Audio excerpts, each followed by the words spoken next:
नमस्कार दोस्तों। आज है 29 सितंबर और आज हम लोग कुछ करंट अफेयर्स के बहुविकल्पीय प्रश्न पर चर्चा करने जा रहे हैं। तो जैसा कि आप लोगों को पता है कि हर एक वीडियो के अंत में आप लोगों के लिए एक अभ्यास प्रश्न पूछा जाता है।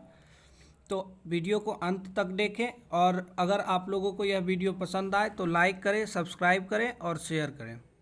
तो कल का आपका अभ्यास प्रश्न था, हाल ही में भारत के पहले अटल सामुदायिक नवचार केंद्र का उद्घाटन कहाँ हुआ।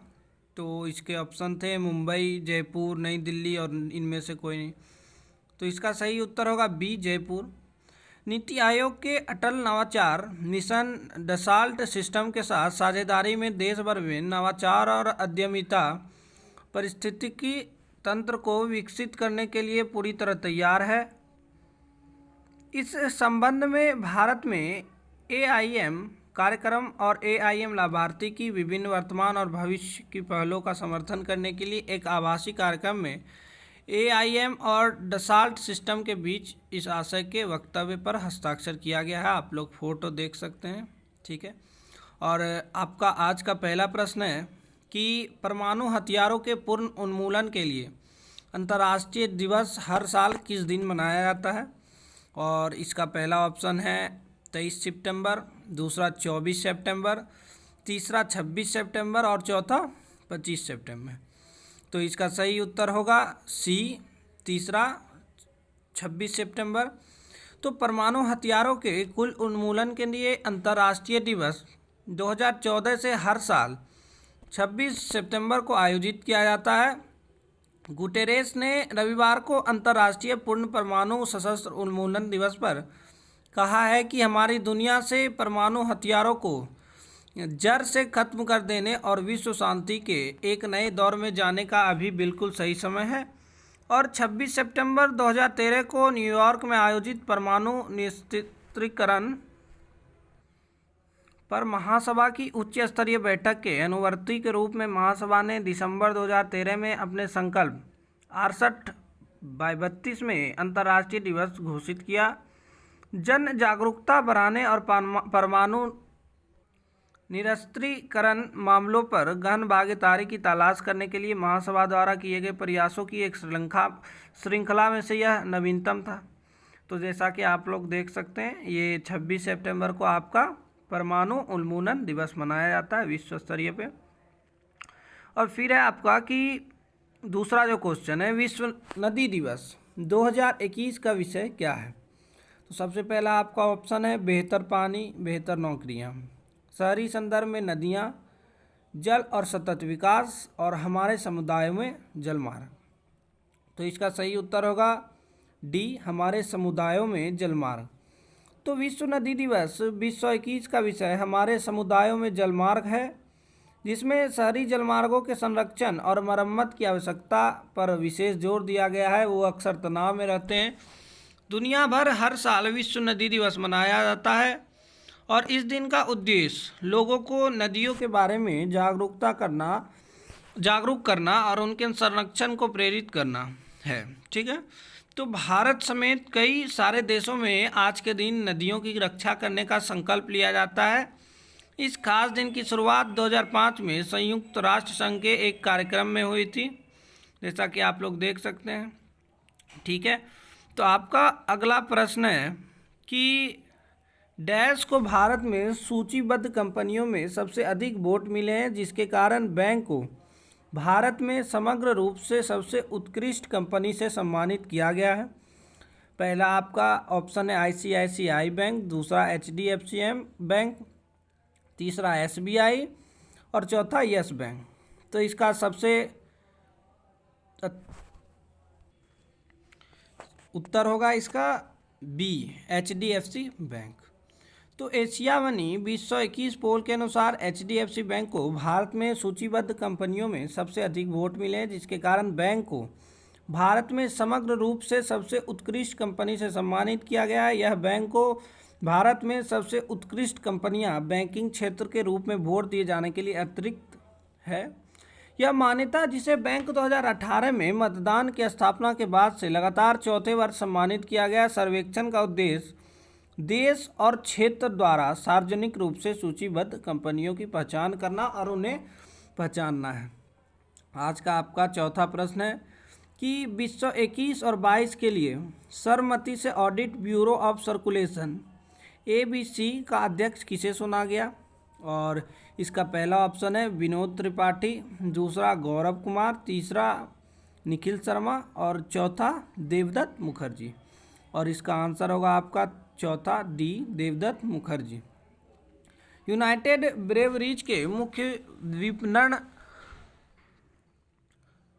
अधिकारी देवदत्त मुखर्जी को 2021-22 के लिए सर्वसम्मानित से ऑडिट ब्यूरो ऑफ सर्कुलेशन का अध्यक्ष चुना गया है। मुखर्जी, जिनके पास 27 से अधिक वर्षों का अनुभव है, किंगफिशर, हेनेकेन और एम्स्टेल जैसे ब्रांडों के प्रबंधक के लिए जिम्मेदार थे। ऑडिट ब्यूरो ऑफ सर्कुलेशन एक गैर लाभकारी संचालन लेखा परीक्षा संगठन है।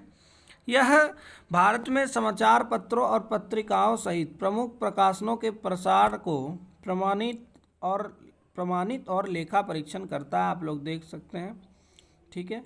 और आप लोगों का आज पांचवा प्रश्न है कि डैश से मीठे ककड़ी को भौगोलिक पहचान टैग मिला है। और इसका पहला आपका ऑप्शन है उत्तर प्रदेश, दूसरा नागालैंड, तीसरा केरल और चौथा उत्तराखंड। और इसका सही उत्तर है बी, नागालैंड। तो नागालैंड में मीठे ककड़ी को भौगोलिक पहचान टैग से कृषि उत्पादन के रूप में माल के भौगोलिक संकेत अधिनियम 1999 के प्रावधान के तहत सम्मानित किया गया था। नागा ककड़ी अपनी मिठास और अनोखे रंग के लिए जानी जाती है। पोटासियम से भरपूर होता है और इसमें कम कैलोरी होती है। खीरा इस छोटे से राज्य का पहला उत्पादन नहीं है। जैसे GI टैग मिलता है, पेड़, टमाटर और प्रसिद्ध नागा राजा मिर्च दोनों को क्षेत्रीय स्तर पर GI टैग मिल चुका है। और GI टैग मिल चुका है। GI टैग एक विशिष्ट भौगोलिक मूल और प्रतिष्ठा वाले उत्पादनों पर उपयोग किए जाने वाले एक महत्वपूर्ण संकेत है और न केवल उत्पादन की प्रामाणिकता को दर्शाता है बल्कि उस विधि को भी दर्शाता है जिसमें इसे बनाया गया था। और देख सकते हैं ये आपके मीठे ककड़ी हैं, ठीक है। और आप लोगों का आज छठा प्रश्न है कि विश्व पर्यटन दिवस 2021 का विषय क्या है? तो पहला ऑप्शन है पर्यटन और नौकरियां सभी के लिए एक बेहतर भविष्य, दूसरा है पर्यटन और ग्रामीण विकास, तीसरा है पर्यटन और डिजिटल परिवर्तन, चौथा है समावेशी विकास के लिए पर्यटन। और इसका सही उत्तर होगा डी, समावेशी विकास के लिए पर्यटन। तो विश्व पर्यटन दिवस की शुरुआत साल 1970 में विश्व पर्यटन संस्था द्वारा की गई थी। 27 सितंबर का दिन दुनिया भर में विश्व पर्यटन दिवस के तौर पर मनाया जाता है, जिसका मकसद पर्यटन को बढ़ावा देना होता है। और विश्व पर्यटन दिवस 2021 का विषय समावेशी विकास के लिए पर्यटन है। UNWTO ने इसे पर्यटन के आंकड़ों से परे देखने के अवसर के रूप में नामित किया है और स्वीकार किया है कि हर संख्या के पीछे एक व्यक्ति है, ठीक है। और फिर आप लोगों का आज का अगला प्रश्न है कि हाल ही में किस मंत्रालय ने अंत्योदय दिवस पर 75 विकलांग उम्मीदवारों को हुनरबाज पुरस्कार प्रदान किया है? पहला ऑप्शन है गृह मंत्रालय, दूसरा सड़क परिवहन एवं राज्य मंत्रालय, तीसरा युवा मामले और खेल मंत्रालय और चौथा ग्रामीण विकास मंत्रालय। और इसका सही उत्तर होगा डी, ग्रामीण विकास मंत्रालय।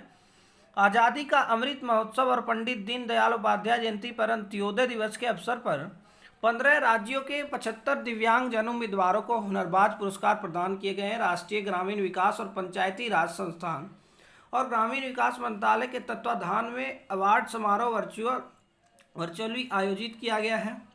यह पुरस्कार उन उम्मीदवारों को दिया जाता है जिन्हें दीनदयाल उपाध्याय ग्रामीण कौशल्य योजना और मंत्रालय की ग्रामीण स्वरोजगार प्रशिक्षण संस्थानों योजनाओं के माध्यम से विभिन्न ट्रेडों में प्रशिक्षित किया गया था। बाद में उन्हें नियुक्त किया गया और संगठनों में काम दिया गया, ठीक है।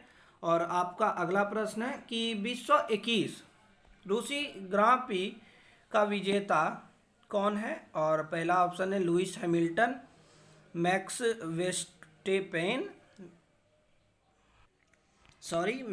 वेर्स्टेपेन, वाल्टेरी बोटास और चौथा सेबस्टियन वेटेला। और इसका सही उत्तर होगा लुइस हैमिल्टन। तो लुइस हैमिल्टन ने F1 रूसी ग्रांड प्रिक्स 2021 जीती है। यह उनकी 100वीं ग्रां प्री जीत है और यह हैमिल्टन की सीजन की 5वीं जीत थी। और जुलाई में ब्रिटिश ग्रां प्री के बाद उनकी पहली जीत थी। और मैक्स वेस्टापेन दूसरे स्थान पर रहे, जबकि कार्लोस सेंज जूनियर रूसी ग्रां प्री 2021 में तीसरे स्थान पर रहे। फिर है कि प्रतिभूतिकरण नोट जारी करने के लिए RBI द्वारा निर्धारित न्यूनतम टिकट आकार क्या है? इसका पहला ऑप्शन है 5 करोड़ रुपये, दूसरा 2 करोड़ रुपये, तीसरा 1 करोड़ रुपये और चौथा 3 करोड़ रुपये। तो इसका सही उत्तर होगा सी, 1 करोड़ रुपये। भारतीय रिजर्व बैंक ने मानक आस्तियों के प्रतिभूतिकरण के संबंध में दिशा निर्देश जारी किए हैं। दिशा निर्देशों के अनुसार प्रतिभूतिकरण नोट जारी करने के लिए न्यूनतम टिकट आकार 1 करोड़ रुपये होगा। प्रतिभूतिकरण में ऐसे लेन देन शामिल है जहां परिसंपत्तियों में क्रेडिट जोखिम को विभिन्न जोखिम प्रोफाइल के साथ व्यापार योग्य प्रतिभूतियों में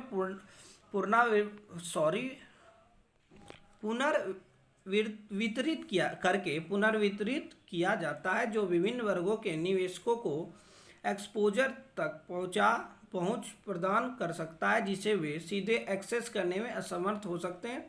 इसका अर्थ है प्रतिभूतिकरण के एक भाग के रूप में विशेष प्रयोजन इकाई द्वारा जाती प्रतिभूतियां। ठीक है। और आपका आज का अंतिम प्रश्न है कि संयुक्त राष्ट्र महासभा के 76वें सत्र का विषय क्या था? और इसका पहला ऑप्शन है the future we want, the UN we need, वैश्विक संकट के लिए प्रभावी प्रतिक्रिया, संयुक्त राष्ट्र को सभी लोगों के लिए प्रासंगिक बनाना, उम्मीद के माध्यम से लचीलापन बनाना। और आपका इसका सही उत्तर है उम्मीद के माध्यम से लचीलापन बनाना। संयुक्त राष्ट्र महासभा सत्र का विषय था उम्मीद के माध्यम से लचीलापन बनाना, कोविड-19 से उबरना, अस्थायी पुनर्निर्माण करना, ग्रह की ज़रूरतों को जवाब देना, लोगों के अधिकारों का सम्मान करना और संयुक्त राष्ट्र को पुनर्जीवित करना। संयुक्त राष्ट्र महासभा अध्यक्ष अब्दुल्ला शाहिद ने वैश्विक स्वास्थ्य संकट कोविड-19 के माहौल में सोमवार को यूएन महासभा के 76वें सत्र की उच्च स्तरीय जनरल डिबेट का समापन घोषित कर दिया। उन्होंने इस उच्च स्तरीय सत्र की सफलता का श्रेय ठोस एहतियाती उपायों और टीकाकरण की उच्च दर को दिया। अब्दुल्ला शाहिद ने ध्यान दिलाते हुए कहा कि संयुक्त राष्ट्र ने महामारी से उबरने के लिए अभी तक का सबसे विशाल और साहसिक कदम उठाया है। हमें इस कामयाबी को बुनियाद बनाते हुए अपना काम आगे बढ़ाना चाहिए और अपनी रफ्तार बरकरार रखनी चाहिए। और आपका आज का अभ्यास प्रश्न है कि केंद्रीय सहकारिता मंत्री का नाम बताइए जिन्होंने हाल ही में नई दिल्ली में उद्घाटन राष्ट्रीय सहकारी सम्मेलन को संबोधित किया है। और आप लोगों का पहला ऑप्शन है राजनाथ सिंह, दूसरा ऑप्शन है नितिन गडकरी, तीसरा ऑप्शन है अमित शाह और चौथा ऑप्शन है नरेंद्र मोदी। और आप लोग इस प्रश्न का उत्तर कमेंट बॉक्स में दे सकते हैं। तो आज के लिए इतना ही, धन्यवाद।